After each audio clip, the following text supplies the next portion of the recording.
तक कहती थी कि इस देश के देश की बात ही नहीं हो रही, आप तो देश के नागरिकों पर आ गए डॉक्टर अजय आलोक। अगर हम सीए की बात कर रहे हैं, देश के नागरिकों की बात नहीं कर रहे। देश का नागरिक चाहे हिंदू हो चाहे मुसलमान हो, उससे इस कानून का कोई कंसर्न ही नहीं है। फंस रहे हैं आप, एक मिनट, आप फंस रहे हैं। रोमाना जी पहली बात तो इन्होंने ये कहा कि इस सीए को लाके भारत सरकार देश में हिंदू मुसलमान का विवाद करना चाहती है। मैं उसी पे ये बात कह रहा था कि हिंदू मुसलमान का विवाद ये खड़ा कर रहे हैं। हिंदू हितों को इग्नोर करना हमने सीखा ही नहीं है। जो ये सजेशन दे रहे हैं कि तमिल हिंदुओं के बारे में श्रीलंका में, और जो सजेशन दे रहे हैं म्यांमार में रोहिंग्या हिंदुओं के बारे में, कृपया करके कांग्रेस पार्टी को बोलिए कि इस मामले में डिस्कशन करें ना पार्लियामेंट में। भागती क्यों है? ये सजेशन देना चाहिए था सरकार को कि कृपया करके यहाँ के भी हिंदुओं को शामिल कीजिए, तब तो हम समझते कि आपकी कोई सिंसियरिटी है। लेकिन हिंदू के नाम सुनते ही आपके मुंह पर लग जाते हैं ताले। आपको तो सिर्फ एक ही शब्द याद आता है, पता नहीं वो मुझे बोलना भी नहीं चाहिए। तो ये दोहरी मानसिकता से बाहर निकलिए मेरे भाई।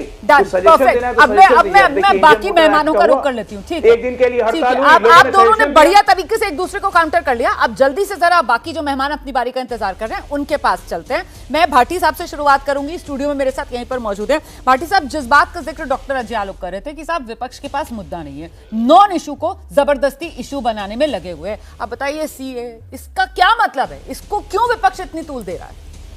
नहीं, सीए नॉन इशू कैसे, सीए बहुत बड़ा इशू है। लेकिन मोदी जी की सरकार ने एक रिकॉर्ड और कायम किया है कि जन विरोधी कानून तानाशाहीपूर्ण तरीके से, गैर संवैधानिक तरीके से नागरिकों पर थोपने का रिकॉर्ड भी कायम किया। इतने कानूनों के खिलाफ जो मोदी जी समय समय पर कानून लेकर आए हैं, किसी सरकार में इतिहास में जन आंदोलन नहीं हुए जितने मोदी जी के बनाए हुए कानूनों पर हुए हैं। चाहे वो किसान संबंधी कानून हो, चाहे वो अग्निवीर हो, चाहे वो अभी कल ही सरकार को झुकना पड़ा है जो इन्होंने आपराधिक कानून में संशोधन किए हैं। ये पहले क्या रिसर्च नहीं कर सकते, होमवर्क नहीं कर सकते, जनता की राय नहीं ले सकते, या इनकी पार्टी में अगर विद्वानों की कमी है तो दूसरी पार्टियों से आयात कर लें जो कानून के जानकार हैं, संविधान के जानकार हैं। सर, इसमें क्या दिक्कत है? सीए में क्या दिक्कत है? अब मैं इसी पे आता हूँ। अनुच्छेद 370 को लेकर भी आप लोगों को बहुत आपत्ति थी, सुप्रीम कोर्ट ने बोल लगा दी ना। इसी पे आता हूँ। हाँ जी। भारतीय जनता पार्टी के लोगों के दिल इतने छोटे होते हैं, उनके अंदर नफरत इतनी भरी होती है, और ख़ास तौर से इस्लामिक फोबिया से इतने ग्रस्त हैं कि ये समझने की कोशिश ही नहीं करते, समझने का प्रयास ही करना नहीं चाहते। ये अगर आप अभी कह रहे हैं आलोक जी, अल्पसंख्यकों को की हितों की रक्षा के लिए अपने देश के अल्पसंख्यकों के खिलाफ तो आप नफरत उगलते हैं, और पड़ोसी देश के अल्पसंख्यकों से आपको इतनी मोहब्बत है। ये विरोधाभास क्यों है? दूसरी बात, कानून हमेशा, अगर आप देखिए विदेश में अगर किसी भाई के साथ अन्याय हो रहा है और वो हमसे शरण चाहता है, नागरिकता चाहता है, तो इसमें कुछ गलत नहीं है। उदारता पूर्वक शरण देनी चाहिए उन्हें, कानून में उन्हें नागरिकता देनी चाहिए, इसका किसी को विरोध नहीं करना चाहिए। इंसानियत का तकाजा है ये, ठीक है। लेकिन आप उससे धर्म के आधार पर डिवाइड करते हैं तो ये हमारी इंसानियत पर प्रश्न चिन्ह लगता है। क्या हमारा प्रेम, मोहब्बत, उदारता भी धर्म के आधार पर? हम एक धर्म के लोगों को शरण देंगे, दूसरे धर्म के लोगों को निकालेंगे देश से। सीए के साथ एनआरसी भी तो है, सीए के साथ नहीं, रोमाना जी एनआरसी अलग है सर, मिक्स मत कीजिए। बिल्कुल अलग है, मैं मान रहा हूँ, इतना मुझे भी जानकारी है। सीए किसी की नागरिकता नहीं छीनता, लेकिन साथ में एनआरसी तो छीनेगी। तो एक तरफ तो आप नागरिकता छीन रहे हैं धर्म के आधार पर, मिक्स कर रहे हैं, और दूसरी तरफ अभी एनआरसी की बात नहीं हो रही है। मेरी डिबेट आज मैं तो कर रहा हूं, मैं जोड़ रहा हूं उसे, इसे अलग करके नहीं देखा जा सकता। ये तो अब जब एनआरसी है ना सर, यही तो बात है। इसीलिए तो धीरेन्द्र कुमार मुंडा जी ये बात कहा जा रही है कि साहब जब एनआरसी पे फंसी थी सरकार, तभी सीए लेके आई।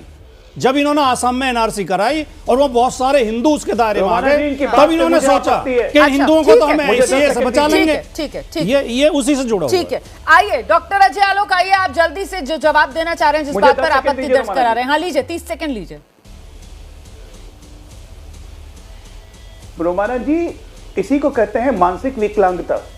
10 साल से एक सरकार चल रही है, 10 साल में देश में कहीं दंगे नहीं हुए, कोई फसाद नहीं हुआ, और ये कहते हैं कि ये सरकार अल्पसंख्यकों से नफरत करती है देश में। इनकी हिम्मत कैसे हुई ये बात बोलने की?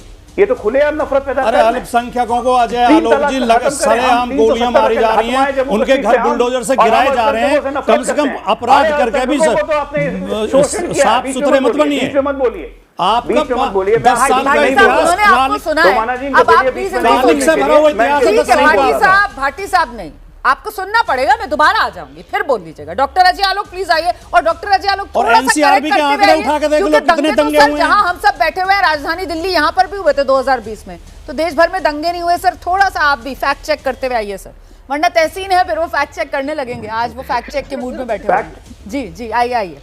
नहीं बिल्कुल बिल्कुल, दिल्ली में एक मिनट, दिल्ली में दंगे हुए तो दिल्ली में दंगों को तुरंत काबू में भी किया गया, दंगों के आरोपी आज जेल में भी हैं, उनको सजा भी मिल रही है। हाँ। मैं ये नहीं कह रहा हूं, आज इस अल्पसंख्यकों की बात करते हैं कि हम अल्पसंख्यकों से नफरत करते हैं, क्या बात करते हैं साहब? 370 कहां के लिए था? जम्मू कश्मीर में। उसमें सबसे ज्यादा फायदा किसको हुआ?